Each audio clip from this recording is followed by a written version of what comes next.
बराबर बता गए। श्री गरुण जी महाराज काकभूषुंडी जी से कहते हैं उत्तरकांड में, संत, बिटप, सरिता, गिरी, धरणी, इन पांचों का काम परहित हेतु सबन्ही कह कर। इन पांचों का जीवन परहित में लगा है, और जो परहित में लगा हुआ है वो संत है। भगवान किसके लिए आए? ब्राह्मणों के लिए। विप्र, धेनु, सुर, संत, हित, लीन मनुज अवतार, इनकी सेवा हित के लिए भगवान आए। इनकी सेवा करना ये भगवान की सेवा के बराबर है। भरत जी से सबने कहा कि राज सत्ता स्वीकार करिए। यहां पर एक निवेदन मैं कहूंगा आपसे, जीवन में यदि पात्रता न हो और अधिकार प्राप्त हो रहा हो तो बिना पात्रता का प्राप्त अधिकार जीवन को समाप्त करने के लिए पर्याप्त होता है। यदि पात्रता नहीं है और अधिकार प्राप्त हो गया तो वो अधिकार ही हमको समाप्त कर देगा। इसलिए पात्रता का निर्माण किया जाए। पात्रता होगी, धारिता होगी तो अधिकार के पीछे नहीं दौड़ना पड़ेगा, अधिकार हमारे पीछे दौड़ना प्रारंभ करेगा। पात्रता होगी तो। समाज हमको क्या कह रहा है, ये समाज का चिंतन है। हम क्या हैं, इसका आकलन हमको स्वयं को करना चाहिए। ये तो समाज तो साहब ऐसे लोग हैं ना, इतना झूठी प्रशंसा कर देंगे आपको। एक हमारे परिचित हैं, वो जब भी आते थे तो उनके साथ गाड़ी में 4-5 लोग साथ में घूमते थे उनको हमेशा। अच्छा, उन 4-5 आदमी का कोई काम नहीं, कोई काम नहीं, केवल साथ में घूमो, फ्री में पाओ, और उनके हर बात में वाह वाह वाह, एकदम सही, एकदम सही, यही बोलना काम। तो एक दिन हमने पूज्य महाराज श्री से पूछा कि सरकार, वो भैया आते हैं तो उनके पीछे ये 4-5 लोग हमेशा क्यों घूमते हैं? हमेशा जहां देखो वही रहते हैं। तो महाराज श्री बड़ा बढ़िया उत्तर दिए। बोले, लाला, भगवान कभी कभी तेज घोड़े के साथ 4-5 गधों को बांध देते हैं।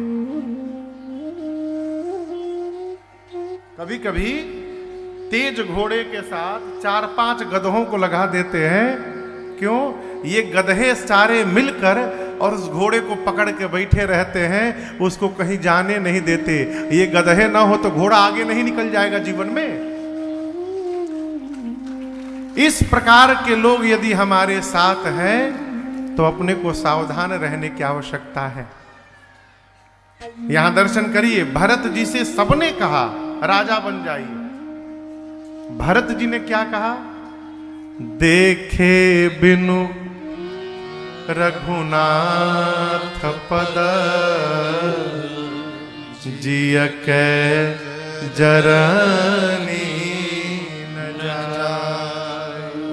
भरत जी ने अपना मत स्पष्ट कर दिया, गुरुदेव, जब तक रघुनाथ जी के श्री चरणों का दर्शन नहीं प्राप्त हो जाए तब तक हृदय का ताप समाप्त होने वाला नहीं है।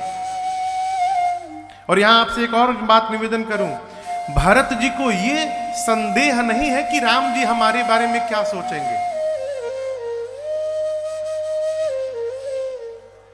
ये संदेह नहीं है। भरत जी तो कहते हैं, यद्यपि मैं अनभल अपराधी, मेरे कारण सारा अपराध हुआ है, उसके बाद भी यदि मैं पहुंच गया सामने, आपन जानी न त्यागी हहीं, मोहि रघुबीर भरो। ये मेरा रघुनाथ जी पर भरोसा है, वो मुझे त्याग नहीं सकते। और यहां याद रखिएगा, भरोसे में अपने को रहना पड़ता है, सामने वाले को नहीं। जब अपने भरोसे में कमी हो जाए तब लगता है कि सामने वाला हमारे पे भरोसा नहीं करता। सामने वाला करे चाहे न करे, आप भरोसे में रहिए। और इसी भरोसे के साथ भरत जी पूरे समाज को लेकर अयोध्या से चले। चौथे दिन भरत भैया श्रृंगवीरपुर पहुंचे हैं। आपको कल निवेदन किया मैंने सूक्ष्म में। रात्रि में निषाद राजगुह से के साथ बैठे हैं और भरत जी अपने को इतना कोस रहे हैं, मैं धीगा आघा उदधि अभागी। धिक्कार है मेरे पर, मैं पाप का समुद्र बन गया हूं। मेरे कारण मेरे घर में उत्पात हुआ है। ब्रह्मा ने, विधाता ने रघुवंश का कलंक बनाकर इस भरत को जन्म दिया है। भरत जी केवल अपने को बोलने लगे और जब भरत जी बहुत बोलने लगे तो निषाद जी ने उनको बीच में रोका और कहा, भरत जी आप जो कह रहे हैं वो सत्य नहीं है। सत्य क्या है? निषाद जी कहते हैं, विधि बाम की करनी कठिन जहि मातु कीन्ही बावरे। विधि बाम की करनी कठिन जहि मातु कीन्ही बावरे। तेहि रात पुनि पुनि कराहि प्रभु सादर सरहना रावरे। तेहि रात पुनि पुनि कराहि प्रभु सादर सरहना रावरे। तुलसी न तुम सो राम प्रीतम। तुलसी न तुम सो राम प्रीतम। कहत हूँ सोहे कियो परिणाम मंगल जानी अपने आनिए। धीरज हिए परिणाम मंगल जानी अपने आनिए। धीरज हिए परिणाम मंगल जानी अपने। निषाद राजगुह ने भरत जी से कहा, भरत जी जो कुछ भी घटना घटी है इसमें आपकी मां का भी कोई अपराध नहीं है। विधिबाम की करनी कठिन जही मातु कीन्ही बावरी। ये विधाता की करनी ऐसी है, सरस्वती जी आई और बावली बना के चली गई। और हम एक बात कहें, पूरी रात राम जी, अब यहां एक छोटी सी बात, मानस जी को पढ़ने से ऐसा लगता है कि रात्रि में निषाद जी और राम जी में बात नहीं हुई है। कंदमूल पाने के बाद राम जी सो गए हैं। निषाद जी सेवकों को पहरे में लगाएं, कल आपने श्रवण किया, पहरे में लगाएं। फिर राम जी को सोता देखे तो रोने लगे। फिर लक्ष्मण जी और निषाद जी में बात भई पूरी रात। राम जी और निषाद जी में बात नहीं भई। लेकिन यहां निषाद जी कहते हैं, उस रात जिस रात राम जी यहां रुके थे, मैं कहता हूं भरत जी, तेही रात पुनि पुनि करहि प्रभु सादर सरहना रावरी। रात भर राम जी बार बार भरत जी केवल आपकी ही प्रशंसा करते रहे। ये प्रसंग कहता है, कभी दो लोगों के बीच में बात करने का अवसर आए तो ऐसी वार्ता करनी चाहिए कि दोनों लोगों का प्रेम और बढ़ जाए, और प्रेम बढ़ जाए। ऐसी वार्ता ना कर दीजिए कि देखा देखी बंद हो जाए। है? आज एक व्यक्ति मिले मुझे दिन में, बोले महाराज एक समस्या है। मैं कहिए। तो हमारे दरवाजे के सामने हमारे गुरु जी का घर है, ठीक घर के सामने। हमने पूछा पटीदार है का? उन्हें पटीदार नहीं है महाराज, पटीदार नहीं है। हम इतने सामने दीक्षा ले लिए घर के समझ हुए, अरे थोड़ा दूर लिए होते। नहीं महाराज वो बहुत सारा यज्ञ कराएं, तो हमको लगा कि इनके शरण में आएंगे तो हम हो पार हो जाएंगे, हम दीक्षा ले लिए। हम अच्छी बात है, क्या समस्या क्या है? और उनसे देखा देखी बंद हो गया है, उनसे देखा देखी बंद हो गया। महाराज मैं देखता हूं तो मन ही मन प्रणाम कर लेता हूं। हमने कहा मन ही मन न करिए, सामने से प्रणाम करिए। वो आशीर्वाद दें न दे ये उनकी समस्या है, लेकिन आप अपना कर्म न बिगाड़िए। वो दिखाई पड़े तो गुरुदेव है, जाकर प्रणाम किया करिए।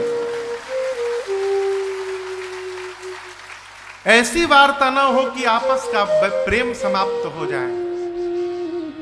निषाद जी ने कहा रात भर राम जी ने आपकी प्रशंसा की है भरत जी।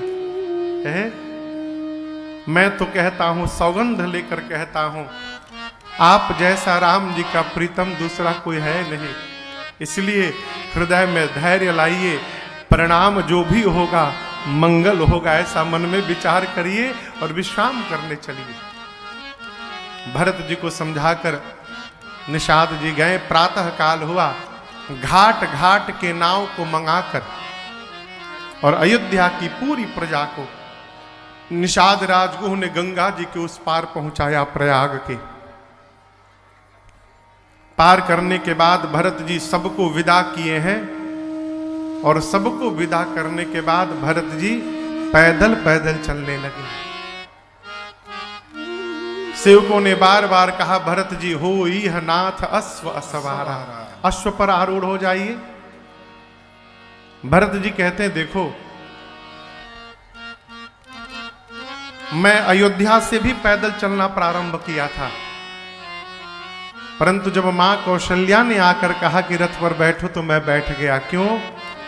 अयोध्या से लेकर श्रृंगवेरपुर तक मेरे भैया भी रथ पर बैठकर आए थे सुमंत जी के साथ, इसलिए मैं रथ पर बैठ गया। परंतु गंगा को पार करने के बाद मेरे प्रभु यहां से रथ पर नहीं गए होंगे, यहां से मेरे भैया पैदल पैदल गए होंगे। और यदि प्रभु पैदल गए हैं तो भरत पांव पे चल के अपराध कर रहा है। मेरे लिए पैदल चलना भी उचित नहीं है, मेरे लिए उचित है कि सिर भारी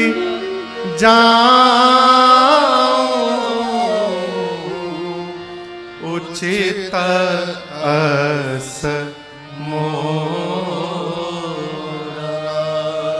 सब ते सेवक धर्म कठोर। भरत जी कहते हैं मैं सिर पे चल के जाऊं। ये प्रसंग कहता है देखिए जो अंतर भगवान ने बनाया है, प्रयास करना चाहिए कि वो अंतर दिखाई पड़े। आप समझ रहे हैं?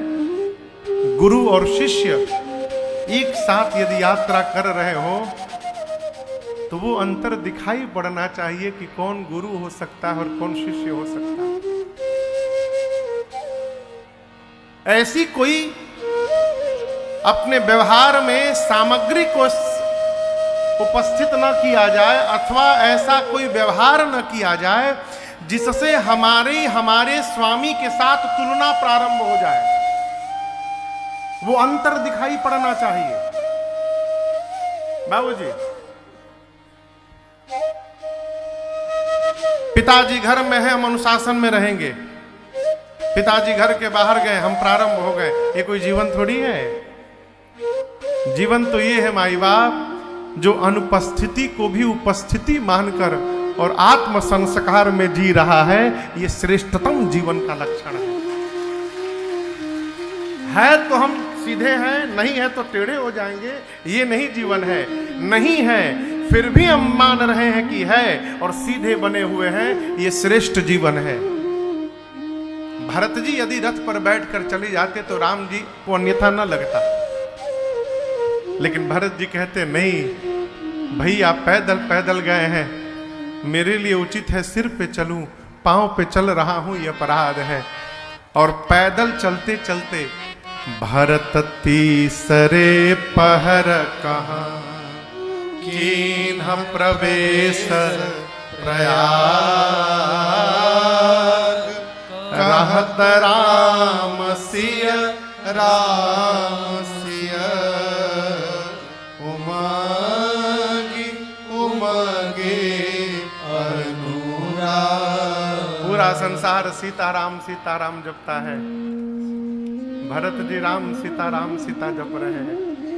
आप दर्शन करिए, यही प्रियतम का स्मरण है। राम सिया कहते कहते भरत जी प्रयाग पहुंचे दिन के तीसरे पहर में, 12 बजे से लेकर 3 बजे के बीच में, और पहली बार पैदल चले हैं। हुआ क्या, पांव में झलका झलकत पायन कैसे, झलका झलकत पायन कैसे, पंकज कोश ओश कण जैसे, पंकज कोश ओश कण जैसे, भरत पया देहि आए आजू, भरत पया देहि आए आजू, भयउ दुखित सुनी सकल समाजू, भयउ दुखित सुनी सकल समाजू, खबर लीन सब लोग नहाए, खबर लीन सब लोग नहाए, किन्ह प्रणाम त्रिवेणी आए, किन्ह प्रणाम त्रिवेणी आए, किन्ह प्रणाम त्रिवेणी आए, किन्ह प्रणाम त्रिवेणी आए।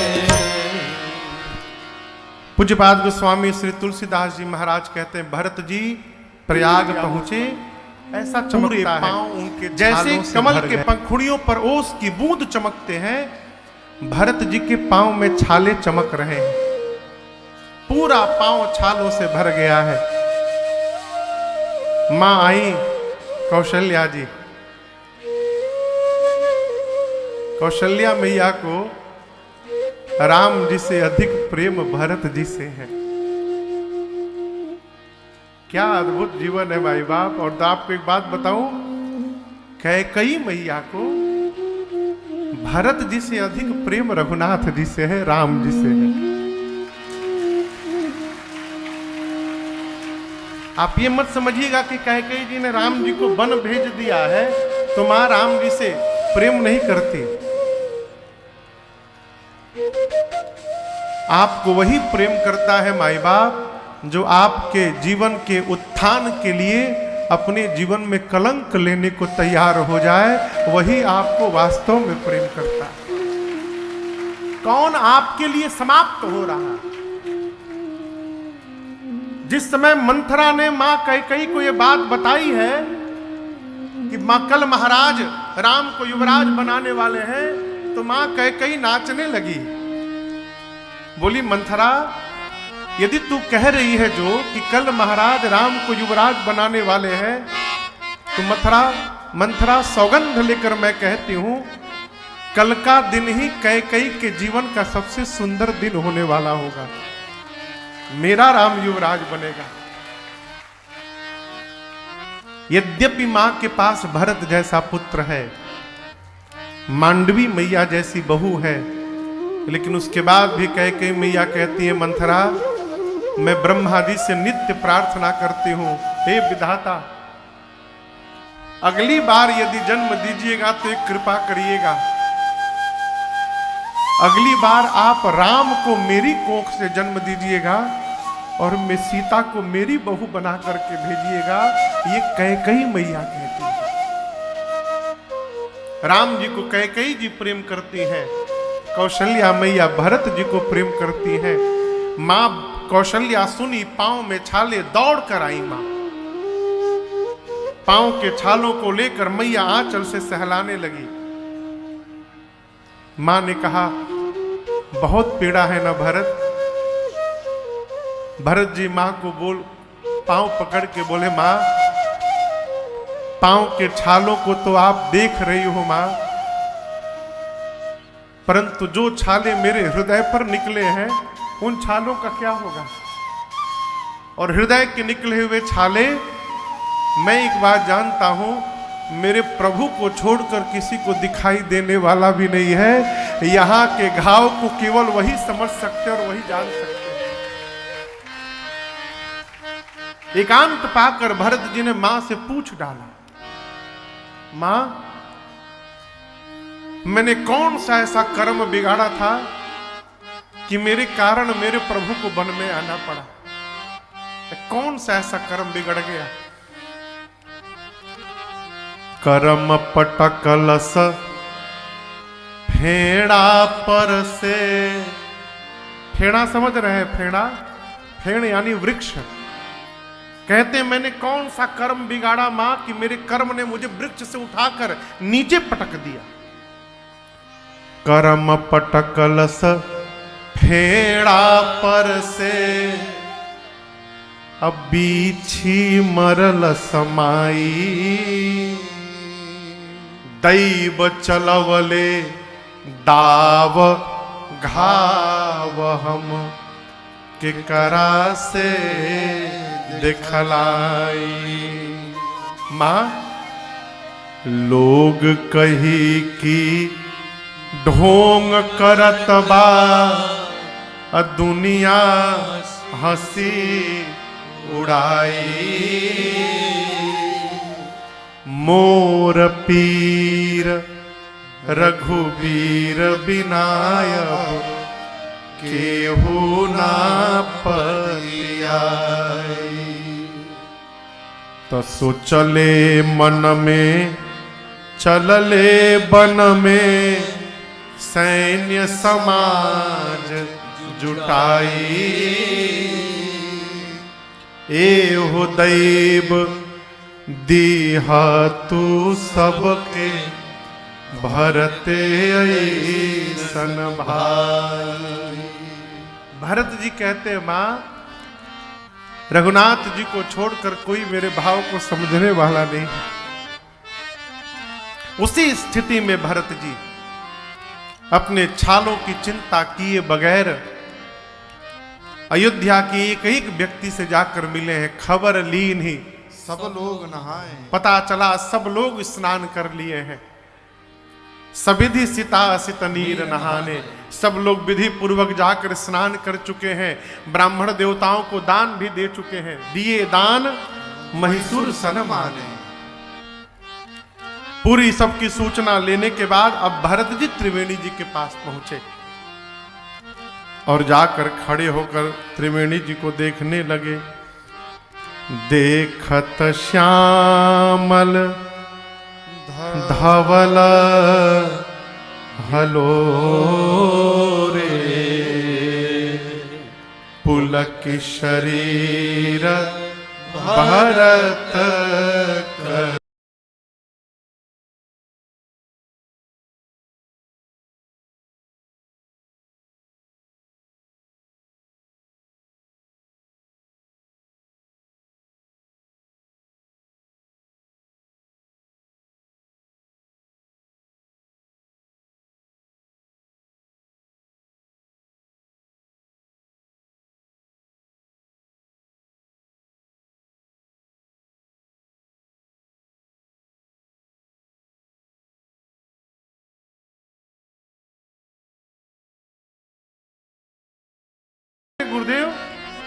इस त्रिवेणी में गंगा और यमुना के बीच में सरस्वती है,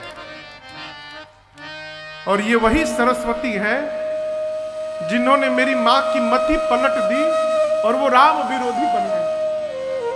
आज मैं यदि स्नान करने जाऊं और उस सरस्वती का प्रभाव इस भरत पर भी हो गया तो मुझे भय लग रहा है कि कहीं मेरी मति राम विरोधी ना हो जाए, इसलिए मेरी हिम्मत नहीं हो रही इसमें भीतर जाने की। गुरुदेव हाथ जोड़कर भरत जी खड़े हैं। तीर्थराज प्रयाग ने भरत जी से कहा, भरत जी आप मेरे द्वार पर खड़े हैं, चिंता छोड़िए, मांगिए क्या चाहिए। भरत जी बोले, हे तीर्थराज प्रयाग, आपने मुझसे मांगने के लिए कह दिया, लेकिन मैं कैसे मांगू? मेरे वंश में मांगने की परंपरा नहीं है, मेरे वंश में देने की परंपरा है। मैं क्षत्रिय हूं, क्षत्रिय का धर्म मांगना नहीं होता, देना होता। लेकिन एक आपसे बात कहूं प्रयाग, जीवन में जब विपत्ति आ जाए ना तो मनुष्य कैसा भी कुकर्म करने को तैयार हो जाता है। आरत काह न करई कुकर्म। इसलिए आज अपने धर्म का त्याग करके और मैं आपसे मांगूंगा। प्रयाग ने कहा, मांगिए, धर्म अर्थ काम मोक्ष चारि पदार्थ भरा भंडारू। आप जो मांगिएगा भरत जी दूंगा।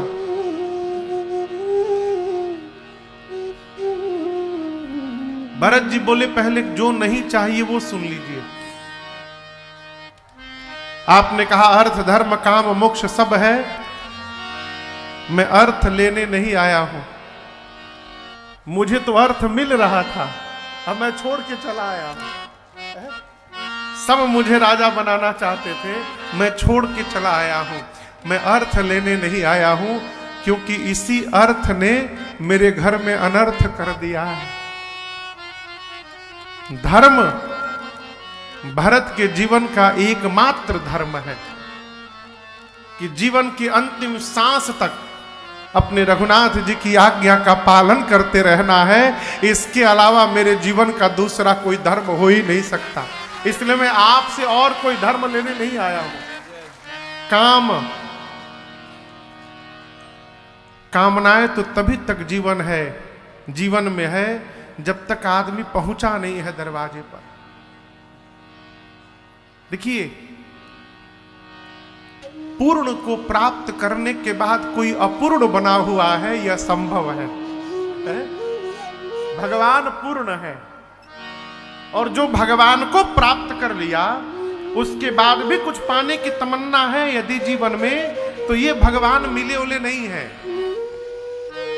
भरत जी कहते, रघुनाथ जी को प्राप्त करने के बाद अब जीवन में कोई कामना नहीं रही मेरे, अब काम नहीं है कोई, न अर्थ न धर्म न काम, और मोक्ष की तो मैं स्वप्न में भी सोच नहीं सकता। सगुण उपासना करने वाला मोक्ष की कल्पना नहीं करता। आप तो केवल एक आशीर्वाद दीजिए तीर्थराज प्रयाग, यदि देना चाहते हैं एक वरदान दीजिए, जब जब मैं धरती में अवतार लूं मेरे भैया के चरणों में मेरा प्रेम दिन रात बढ़ता जाए। इसके अलावा हमें आपसे कुछ नहीं चाहिए। रघुनाथ जी का प्रेम चाहिए, राम प्रेम चाहिए। और याद रखिएगा, संपत्ति प्राप्त हो सकती है, ऐश्वर्य प्राप्त हो सकता है, प्रतिष्ठा प्राप्त हो सकती है, भगवत चरणों में अनुराग प्राप्त होना ये सरल व्यवहार नहीं है। ये जन्म जन्मांतर का पुण्य जब एकत्रित होता है तब रघुनाथ चरण अनुराग, तब जाकर भगवान के चरणों में अनुराग जागृत होता है। भरत जी बोले, अर्थ चाहिए न धर्म काम चाहिए, कौशल्या कुमार मुझे राम चाहिए, कौशल्या कुमार मुझे राम चाहिए। अर्थ चाहिए न धर्म काम चाहिए,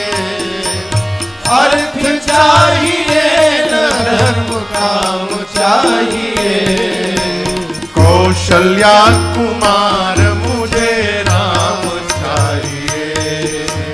कौशल्या कुमार मुझे राम चाहिए।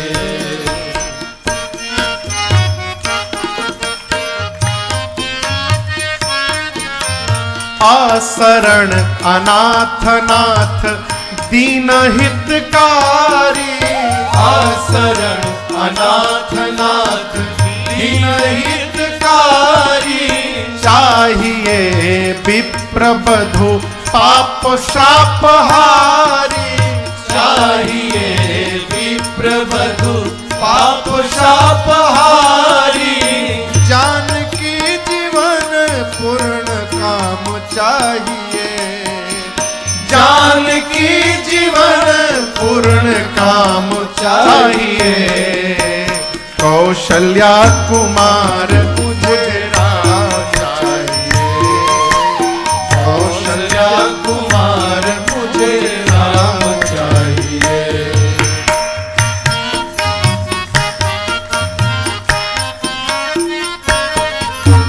सत्य सिंधु दया सिंधु वीर व्रत धारी। सत्य सिंधु दया सिंधु वीर व्रत धारी। चाहिए चित्रकूट कानन बिहारी। चाहिए चित्रकूट कानन बिहारी। मंदाकिनी ललित ललाम चाहिए। मंदाकिनी ललित ललाम चाहिए। कौशल्या कुमार मुझे राम चाहिए। कौशल्या कुमार मुझे राम चाहिए।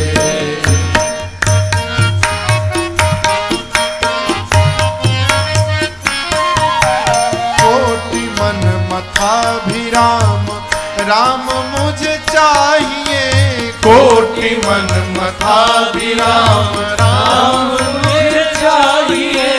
लोक लोचनाभिराम राम मुझे चाहिए। लोक लोचनाभिराम राम मुझे चाहिए। गिरधर गीत सीताभिराम चाहिए। गिरधर गीत सीताभिराम चाहिए। कौशल्या कुमार मुझे राम चाहिए। कौशल्या कुमार मुझे राम चाहिए। अर्थ चाहिए न धर्म काम चाहिए। अर्थ चाहिए न धर्म काम चाहिए। कौशल्या कुमार मुझे राम चाहिए। कौशल्या कुमार मुझे राम चाहिए। कौशल्या कुमार मुझे राम चाहिए। क्या कहा भरत जी ने? जन्म जन्म रति राम पद यह वरदान न आए। भरत जी कहते हैं जन्म जन्मांतर मेरे भैया श्री रघुनाथ जी के श्री चरणों में मेरा प्रेम दिन रात बढ़ता जाए। हे तीर्थराज प्रयाग, इसके अलावा हमें आपसे कुछ नहीं चाहिए। कहीं भी प्रणाम करिए, किसी भी भगवान के सामने प्रणाम करिए तो एक ही बात कहिए कि हमारे इष्ट के चरणों में हमारी निष्ठा दिन रात बढ़ती जाए। हमको इसके अलावा आपसे दूसरा कुछ नहीं चाहिए। इष्ट में निष्ठ हुआ जाए। यदि आप कन्हैया के भगत हैं और राम कथा में बैठे हैं तो हम ये नहीं कहेंगे कि आज से कन्हैया को छोड़ के राम जी के भगत हो जाए ना। मानिए सबको, पूजिए सबको, लेकिन अपने इष्ट में निष्ठ रहिए। राम कथा में आए हैं तो रघुनाथ जी से कहिए, हे प्रभु आप कृपा करिए कि हमारे बांके बिहारी के चरणों में हमारा प्रेम दिन रात बना रहे। हमको आशीर्वाद दीजिए रघुनाथ। यदि राम जी के भगत है तो वृंदावन जाकर बांके बिहारी से कहिए, हे गिरधारी, हमारे करुणा निधान भगवान के चरणों में हमारा प्रेम बना रहे, हमको आशीर्वाद दीजिए। जहां भी प्रणाम करिए, केवल एक बात मांगिए, अपने इष्ट के चरणों में प्रेम बना रहे। इसके बाद आप जो भी मांगिएगा आप खो दीजिएगा। इसके बाद कुछ मांगने लायक नहीं। देखिए एक बात याद रखिए, जीवन में कितना ऐश्वर्य प्राप्त होना है सब निश्चित है। आप कितनों माथा पटक लीजिए, कितनों गणित लगा लीजिए, जितना सुख प्राप्त होना है उतना आएगा ही आएगा। और जो सुख नहीं लिखा है, कितना भी दिमाग लगाइए, वो आपको प्राप्त होने वाला नहीं है। स्वामी जी कहा करते थे, पूज्य स्वामी श्री राजेश्वरानंद सरस्वती जी महाराज, स्वामी जी कहते थे, भाग्य में होगा, भाग्य में होगा तो जो भाग गया है वो भी भाग करके चला आएगा। यदि भाग्य में है तो भागा हुआ भी भाग करके आ जाएगा, और भाग्य में नहीं है तो आया हुआ भी भाग करके चला